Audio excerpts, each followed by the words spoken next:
अस्सलामुअलैकुम। मेरा नाम शहज़ादी है। मेरे चैनल का नाम इज़ी कुकिंग चैनल का नाम है। आज हम गोभी के पकोड़े बना रहे हैं और बहुत ही मज़े के बनते हैं इफ्तारी में। आप भी ज़रूर ट्राई कीजिएगा। हमने हाफ़ बंद गोभी का फूल ले लिया, इसको हम कट कर रहे हैं, आप देख सकते हैं। और बहुत ही बारीक से हमने चॉप कर लिया है अच्छी तरीके से। इसको हमने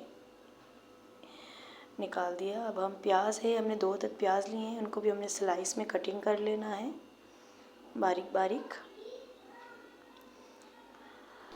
हमने ये भी दोनों प्याज कट कर दिए हैं। और हमने हाफ़ गोभी का फूल डाला है, हाफ़ डालनी है। मैंने तो हाफ़ डाली है, आपकी अपनी मर्ज़ी है, आप जितनी मर्ज़ी डाल लें। मैंने 2 हरी मिर्चें भी कट करके डाल दी हैं और हरा धनिया भी मैं कट करके डाल रही हूँ। और 1 टीस्पून मैंने साबुत धनिया लिया है, 1 टीस्पून ही मैंने ज़ीरा लिया, इसको मैंने कूट लिया हल्का सा, ये भी मैंने डाल दिया है। 1 टीस्पून मैंने कुटी हुई मिर्चें ली हैं, 1 टीस्पून मैंने नमक और हाफ़ टीस्पून मैंने हल्दी ली है और हाफ़ टीस्पून लाल मिर्च और थोड़ी सी मैंने अजवाइन डाली और थोड़ा सा चाट मसाला डाला है। और मैं हाथ की मदद से मैं अच्छी तरीके से मिक्स कर रही हूँ।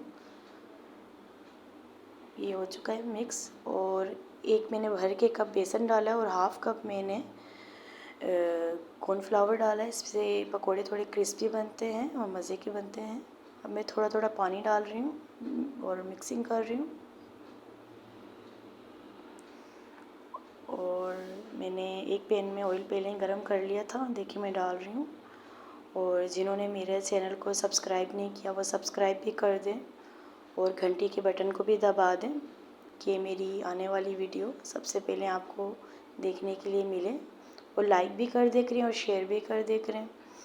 और आप कौन से शहर से देख रहे हैं और आपको मेरी कुकिंग कैसी लगती है आप ज़रूर बताया करें। आपके कमेंट्स मैं बहुत ही शौक़ से पढ़ती हूँ, बहुत ही अच्छे लगते हैं। और आप ये गोभी के जो पकोड़े हैं बहुत ही मज़े के बनते हैं और ज़रूर ट्राई कीजिएगा इफ्तारी में। और मुझे भी दुआओं में ज़रूर याद रखिएगा। और बहुत ही अच्छा लगता है जब आपका फ़ीडबैक देखने के लिए मिलता है। मैंने बाकी भी जो हैं पकोड़े वो भी निकाल दिए हैं सारे और मैंने सर्व कर दिए हैं। ओके, अल्लाह।